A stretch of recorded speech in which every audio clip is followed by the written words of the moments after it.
বিসমিল্লাহির রহমানির রহিম। হযরত আবু হুরায়রা রাদিয়াল্লাহু তাআলা আনহু বর্ণনা করেন, হুজুর আকরাম সাল্লাল্লাহু আলাইহি ওয়াসাল্লাম ইরশাদ ফরমাইয়াছেন, আমার উম্মতকে রমজান শরীফের ব্যাপারে 5টি জিনিস বিশেষভাবে দান করা হইয়াছে, যাহা পরবর্তী উম্মতকে দান করা হয় নাই।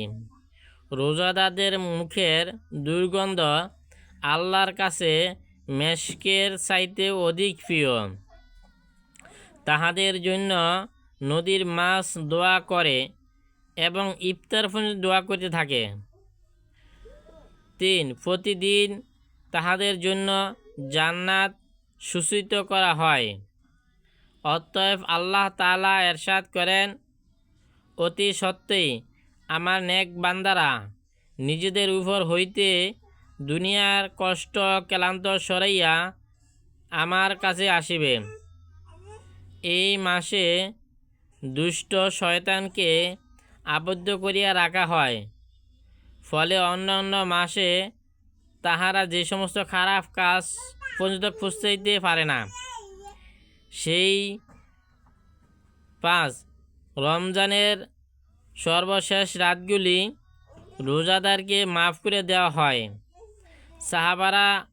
সাহাবাই কেরাম আরজ করিলেন, ইয়া রাসূলুল্লাহ সাল্লাল্লাহু আলাইহি ওয়াসাল্লাম, সেই রাত কি শবে কদর? উত্তরে বলিলেন, না, বরং নিয়ম হইল কাজ শেষ হইলে মজদুরিকে তাহার মজদুরি দিয়া দেওয়া হয়। তাই এই জন্যে আল্লাহ তাআলা আমাদেরকে বেশি বেশি কইরা আল্লাহ রোজা সুন্দর মতন রাখার তৌফিক দান করুক। রোজা সহি হবে, হাতে রোজা আছে, পায়ের রোজা আছে, চোখে রোজা আছে।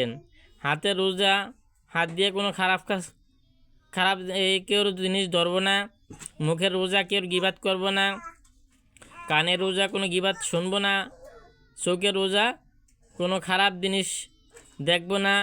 দেমাকের রোজা কোনো জিনিস খারাপ জিনিস নিয়ে চিন্তা ফিকির করবো না। তো এইগুলো হচ্ছে এই 4টা যে পরিপূর্ণভাবে রাখতে পারবে তার রোজাটা হচ্ছে সুন্দর, সে হবে কামিয়াব। তা আল্লাহ তাআলা আমাদেরকে যে কথাগুলো বললাম শুনলাম, এরপর আল্লাহ তাআলা আমল করার তৌফিক দান করুক। আমিন। ওয়া আখিরু দাওয়ানা আলহামদুলিল্লাহি রাব্বিল আলামিন।